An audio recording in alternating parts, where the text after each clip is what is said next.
I want to be a Wallaby, and why wouldn't I? The trouble is, which one? They're all so fantastic. From Stephen Moore, the 81st Wallaby captain, who was born in Saudi Arabia to Irish parents, one a potato farmer and the other a daughter of a potato farmer, who decided after finding oil to return to Ireland for 4 years to work on the chip.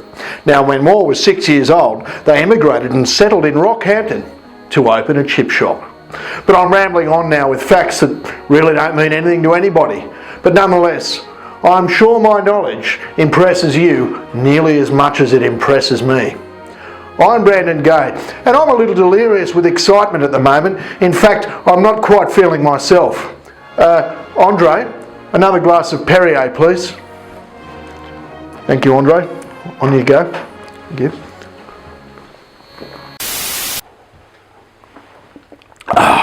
That's better.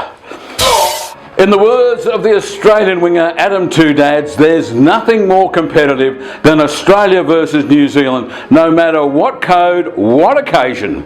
It's been a long history between the Wallabies and the All Blacks, but incredibly, this is the first Rugby World Cup final to be played between them, and promises to deliver a very special game. And these teams have the personnel to deliver a fitting finale to what I reckon has been the best Rugby World Cup ever. With me, the man who thinks referees should be seen and not heard, Gary Farmer. Yes, hello Gordon. Look, you're right, this has been the best World Cup yet. But it's been a bit like being invited to that best and biggest party after school ever, you know, only to see the host, in this case England, leaving the party before it really got going. And on the Australia-New Zealand rivalry, look, this is going to be our third World Cup victory over them this year, after the cricket and the netball. The Wallabies took a beating from the Pumas, having to make 57 more tackles and injury concerns to Pocock, Folau and Giteau. Yeah, look, it's a World Cup final, mate. Those blokes are going to be right to go. Don't you worry about that.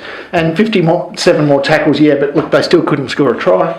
And the All Blacks finally tested by the box. Tested. The box ran out of ideas in about the middle 60 minutes of the match. They scored no tries and basically had no plan B. The All Blacks did their very best to choke, but luckily for them, their coach Steve Hansen performed his Heimlich manoeuvre at half-time to dislodge that large piece of springbok that was caught in the windpipe, you know. So, who's going to win the bronze final? Oh, yeah, good question. Look, these finals are often the most expansive games of the tournament because it really is a who cares final. But for me, the Argies are looking good. And in the big one, where can Australia beat New Zealand? That's going to be tough. Look, Wallabies are harder to digest than Springboks, but we can't really rely upon the choke this time. We're going to need to dominate the set piece, the breakdown, and turn over quick ball, and ultimately we're going to need to outthink these Kiwis to win the World Cup. And the Wallabies are going to have to beat them in, I feel, two key places. And where would they be? Well, at Twickenham and on the scoreboard. And which haka do you think the All Blacks will use? Well, they could go for Come Mate, Come In Me, or they may go for Kapo Bongo Water. But either way, it means nothing to us. And the notion that we're supposed to bow in reverence to the almighty All Blacks is a boatload of sheep crap to me. Thank you, Gary, for your contribution to Maul Talk over the past 8 weeks. It's been great fun.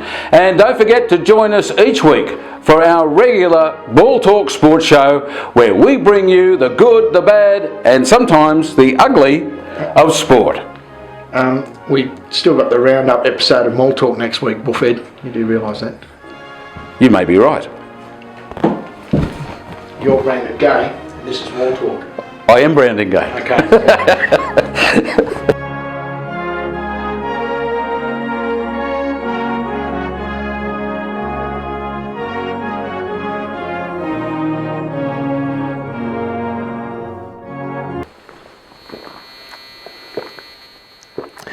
That's better. Oh no, that's your part.